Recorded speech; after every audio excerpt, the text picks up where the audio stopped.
I'm Paragraph Taylor with ManifestiV, coming to you from beautiful San Jose, Costa Rica. I'm about to go under the probe with musicfiends.com.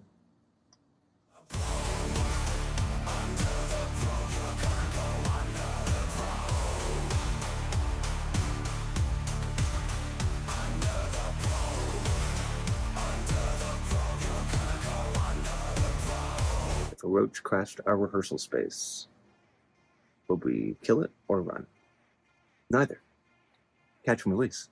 We have a farm in East Texas, so every room has a Trenta Starbucks cup in it, a little sheet of paper wrapped inside. So put it over the bug, slide the paper underneath, don't let it escape or injure it. 1, 2, 3, flip it, they fall, and then you either sling them back out to nature, or if you feel really vicious, feed it to one of our chickens. One ManifestiV demo, I was tracking bass guitar, barefoot, comfortably, and a crystal clear scorpion about this big comes directly from my big toe. Had to stop the take and everything and do the whole ceremony. They don't mean any harm, though, even if they're cockroaches, They're lost. If I could pick one thing about myself I would want my fans to know, it would be that I love and practice the dying arts. First, I play guitar in a world filled with DJs. Second, I prefer to play a keyboard workstation, standalone, not a laptop digital audio workstation like so many others. I raw code HTML for ManifestiV.com using text edit. Who does HTML anymore? To keep my goth card punched, I mow with a scythe, the huge blade the Grim Reaper carries around. Speaking of Grim Reaper, my day job is embalming the deceased. Civil War era method of preservation of the dead. Pretty outdated now, since most of the world uses cremation. And now, like so many others who had computer graphics education,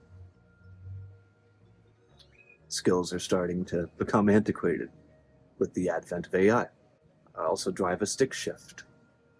So any art that's on its way out, I love and try to master. What's an embarrassing moment I've had where I wanted to disappear on the spot?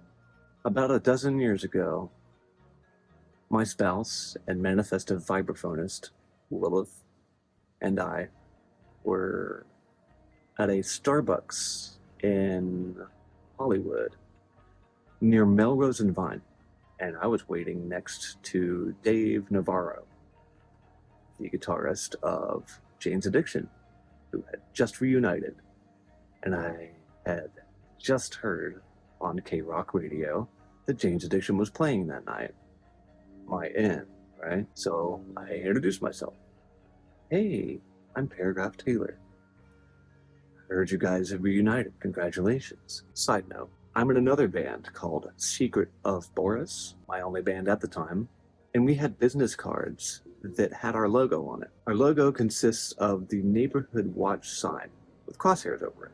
I handed him the business card, and excitedly, Dave Navarro says, "Oh, cool, I recognize this from somewhere." And instead of putting two and two together that he registered the neighborhood watch sign, I immediately corrected him. I was like, "No, you don't. That's my band logo." And he just, okay, kind of tucked back into the crowd, and I realized I put my entire leg in my mouth. So from then on, I pledged to A, never correct anyone I respect or am not commissioned to teach, or B, never get embarrassed again. So far, so good on both. If I could choose a superpower, what would I pick? Flying with force fields. So often I've wanted to be at two places at once, so being able to jump as far as I want, fly as far as fast as I want, with a force field to protect me from debris, other airplanes,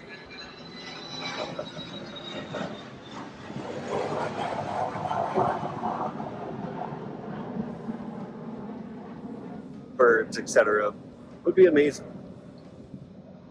I'd had recurring dreams since I was young of being able to fly and jump far, and I don't feel like I'm the only one. It makes me wonder if there's somewhere deep within human DNA where we were able to fly and it was somehow suppressed. What music do I have on heavy rotation lately? More often than not, classic electronica. I just picked up 3 fun albums from Josie Records near Farmers Branch, Boards of Canada's The Campfire Head Fades, Aphex Twins Selected Ambient Works Volume 1, both on vinyl, and a cool surprise on CD, compact disc. Remember those? It was a collaboration between 2 of my heroes, David Byrne of Talking Heads and Brian Eno. It was called My Life in the Bush of Ghosts, named after an Amos Tutuola novel of the same name.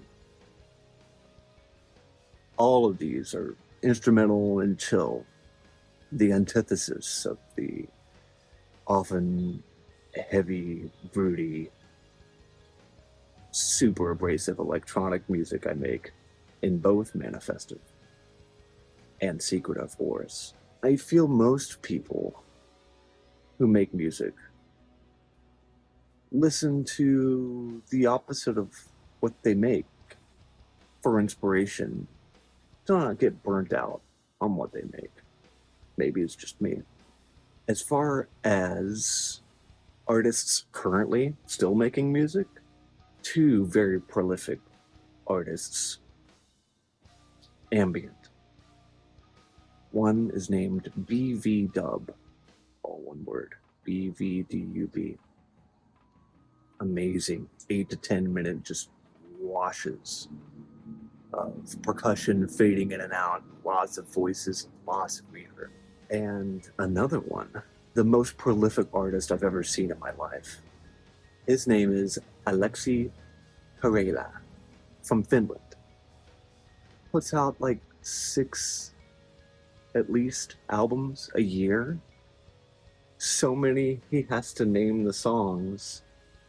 The ISRC codes that performing rights organizations give songs when they're published, because puts out so much music.